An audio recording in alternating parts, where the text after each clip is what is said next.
Salut à tous les gourmands et bienvenue sur Plaisir et Diète dans la Massette. On se retrouve pour une nouvelle vidéo et aujourd'hui on va vous parler d'un autre mythe au niveau de la nutrition qui est assez courant et que j'aimerais bien éclaircir aujourd'hui. Le mythe duquel on va parler est tout simplement les glucides le soir font grossir.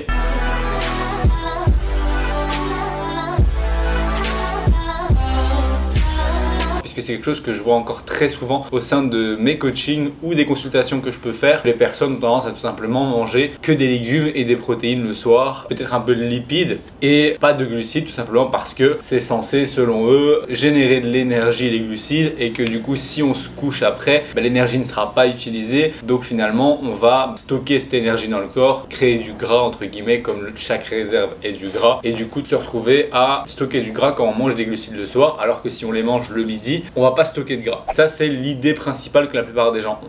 Il se trouve que la réalité est tout autre, puisque en réalité, si jamais vous consommez vos glucides le soir, ils sont même finalement bénéfiques. Pourquoi? Tout simplement pour une des variables qui fait que je conseille à beaucoup de monde de consommer des glucides le soir, qui est tout simplement le sommeil. Puisque lorsque vous consommez suffisamment de glucides le soir, ça a tendance à améliorer la qualité du sommeil dans un premier temps, être utilisé pour la récupération durant la nuit. Il y aura aussi la récupération du glycogène musculaire, un meilleur sommeil, une meilleure digestion plus longue, et qui dit meilleure digestion et plus de glucides dans le sang au moment où vous allez vous coucher, dit plus de sécrétion des hormones du sommeil, et meilleure qualité de sommeil, ça veut dire plus de récupération, ça veut dire plus de performance à long terme, ça veut dire plus de prise de muscle s'il y a des meilleures performances, plus de besoins caloriques au repos, puisqu'on a plus de muscles, on a besoin de plus de calories au repos. Et donc finalement, si on réfléchit comme ça, les glucides le soir aideraient même à perdre du gras, puisque si on augmente ses besoins via une masse musculaire plus importante, on a évidemment plus simplement un déficit calorique, puisque sans devoir spécialement trop baisser ses calories, on se retrouve à avoir un déficit calorique simplement, donc plus maintenable, puisqu'il est sur un nombre de calories plus élevé, vous allez encore savoir perdre du poids. Ça c'est le principe, et ça aide du coup de bien dormir pour prendre du muscle, donc pour perdre du poids. Et c'est pour ça que les glucides aident à ce sommeil et qu'il faut en avoir absolument le soir. Ça c'est le point principal sur, on va dire, le sommeil en lui-même et l'impact des glucides sur le sommeil. La deuxième chose importante au niveau des glucides, c'est qu'il faut comprendre que le corps ne marche pas à l'heure près. C'est-à-dire que c'est pas parce que vous consommez un aliment et qu'ensuite vous ne vous activez pas par la suite que vous allez le stocker, ou du moins que cela va impacter votre prise de gras à long terme. En réalité, je pensais la même chose il y a des années de ça en arrière, et je me disais,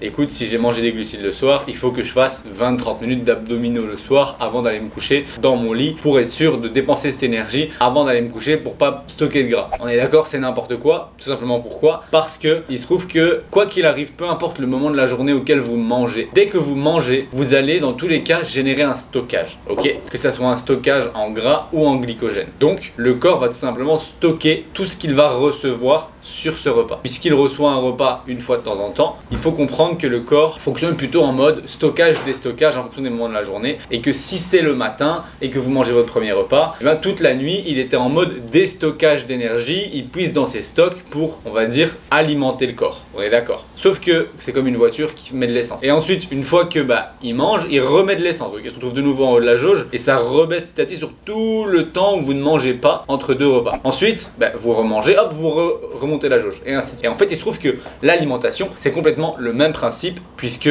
lorsque vous mangez, vous remplissez ces stocks. Lorsque vous ne mangez pas, vous videz les stocks petit à petit. Et ce qui va compter à long terme, finalement, c'est de voir est-ce que vous avez rendu à terme, on va dire à la fin de la journée, la voiture avec la même quantité d'essence que c'était le cas au début. Si c'est le cas, maintien. Si vous avez rendu la voiture avec plus d'essence que c'était le cas au début, stockage de cette essence là. Et si jamais vous avez rendu la voiture avec moins d'essence qu'elle en avait au début, malgré que vous avez rempli à chaque fois, eh bien vous avez un déficit d'essence. C'est le même principe pour les calories, ce sera un déficit de calories. Par quoi résulte un déficit de calories? Par une perte de gras. Tout simplement parce que quand il manque de calories et que le corps il a encore besoin d'énergie, il va aller en puiser dans les zones de stockage qui étaient là précédemment. Que vous mangez des glucides début, milieu ou fin de journée, le principe sera le même, puisque là je vous fais en gros l'expérience sur une journée, mais le corps fonctionne pas sur une journée, mais bien sûr plutôt on va dire une semaine ou du très long terme. Et donc il se trouve que si sur la journée, peu importe le moment auquel vous mangez vos glucides, vous les mangez et ça vous empêche pas pour autant de rester en déficit calorique, c'est-à-dire que malgré la consommation de glucides que vous avez, votre quantité de calories, puisqu'après tout c'est les calories qui impactent sur la prise de poids et c'est pas le macronutriment que vous allez consommer. Ça peut être très bien des lipides sans que ce soit pour autant un stockage de gras, ça peut être très bien des glucides le soir sans que l'énergie générée par ces glucides amène finalement un stockage de gras si jamais elle n'est pas utilisée. Puisque le corps fonctionne sur du plus long terme, il va évidemment stocker cette énergie au moment du repas, comme c'est le cas le matin, le midi aussi, et il va l'utiliser sur un autre moment de la journée quand il en aura besoin, que ça soit la nuit, parce que la nuit on dépense des calories aussi puisque sinon vous seriez mort,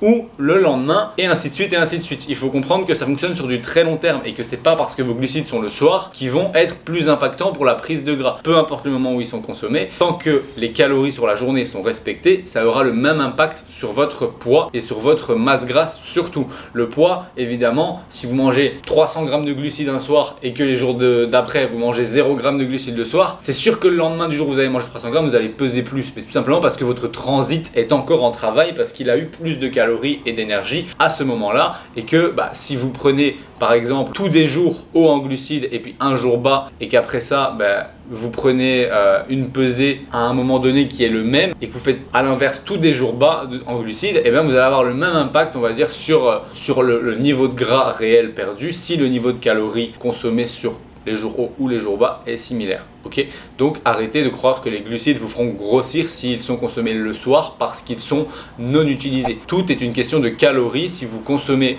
moins de calories que ce que vous avez besoin, que ça vienne des glucides, des protéines ou des lipides, peu importe, dans tous les cas, ça aura le même impact sur votre perte de gras. Et n'oubliez pas un petit point d'ailleurs avant de clôturer cette vidéo, c'est que si vous vous dites si je mange pas de glucides le soir, par contre j'explose les protéines et je mange 3 grammes de protéines par kilo de poids de corps, soit plus de 200 grammes de protéines par jour si je pèse 70 kg, et bien il se trouve que le corps, il est pas bête, une fois qu'il a eu trop de protéines, il les transforme en glucides, en énergie, pour tout simplement pouvoir les utiliser. Donc si vous pensez qu'en mangeant plus de protéines à la place des glucides, vous allez entre guillemets éviter la perte de gras et le stockage de l'énergie, totalement faux, puisque le surplus de protéines est transformé en glucides, et là c'est pas cool parce que autant manger du coup des glucides avec vos protéines, ce sera plus cool niveau goût, on est d'accord. Donc voilà, j'espère que cette vidéo informative et deuxième mythe vous aura plu. Si c'est le cas, vous pouvez toujours cliquer sur j'aime et même vous abonner. N'oubliez pas de cocher la cloche de notification pour être notifié de chaque vidéo, puisqu'en ce moment on a une vidéo par jour pendant 100 jours. Le troisième mythe sort demain, donc pour pas le manquer, notifiez ça sur votre YouTube, et quant à moi je vous dis à demain.